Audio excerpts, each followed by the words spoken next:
saksikan beberapa kali anggaran dasar yang disahkan oleh Pemda semuanya mengatur berdasarkan NPP. Tiga-tiganya dia bilang berdasarkan NPP. Kacau, melanggar undang-undang, disahkan Pemda, saya bingung tuh. Atau ada bahkan anggaran dasar yang sama sekali tidak mengikuti undang-undang kita.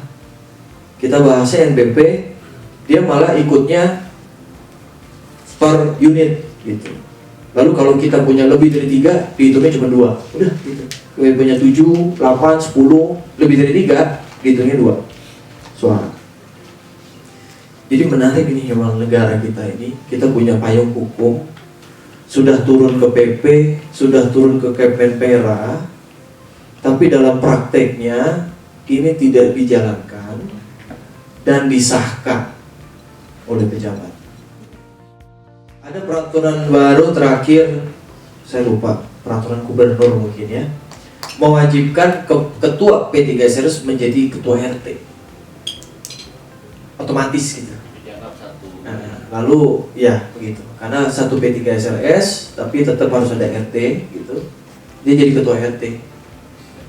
Itu yang saya ingat sih, baru itu peraturannya Pak.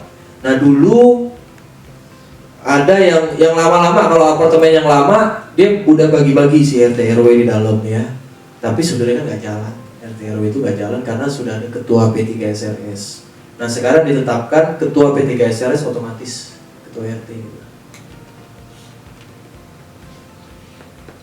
Oke, ini yang tadi ya 20%, 2 tahun penjara atau, nah ini menariknya atau nih semua di Undang-Undang Rumah Susun atau. Jadi bukan dan atau. Boleh pilih nih si jaksa pada saat penuntutan, dia mau kasih penjara atau denda aja ya, jika rusun umum 20%. Ini terkait PPJB nih, hati-hati, 4 tahun atau denda 4M ya, ini pidana. Yang 4 tahun sih nggak bisa ditangkap sih, nggak bisa ditangkap, yang bisa ditangkap kan 5 tahun ke atas. Jadi, tapi kan tetap hati-hati dan ada dendanya, dan dipanggil bolak-balik ke polisi kan juga nggak nyaman ya, buang-buang waktu.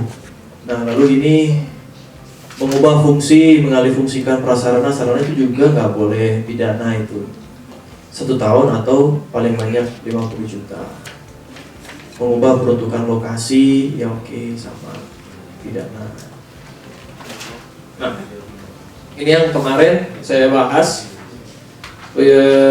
Kalau dicabut izin usaha ya, pembubaran nih demi hukum karena dicabutnya izin usaha, sehingga mewajibkan PT melakukan likuidasi. Nah ini pidana tambahan ya, dari pidana yang sebelumnya tadi bisa dikasih tambahan pidana berupa pencabutan izin usaha atau status badan hukum ya. Kalau itu dicabut kan artinya ya sudah nggak bisa ngapa-ngapain PT, harus bubar dan likuidasi, dibagi-bagi kembali ke kreditur. Sama kayak kepailitan, cuman likuidasi di luar proses kepailitan ya, dia dilakukan sendiri gitu oleh likuidator, tapi intinya dia harus bubar, gone.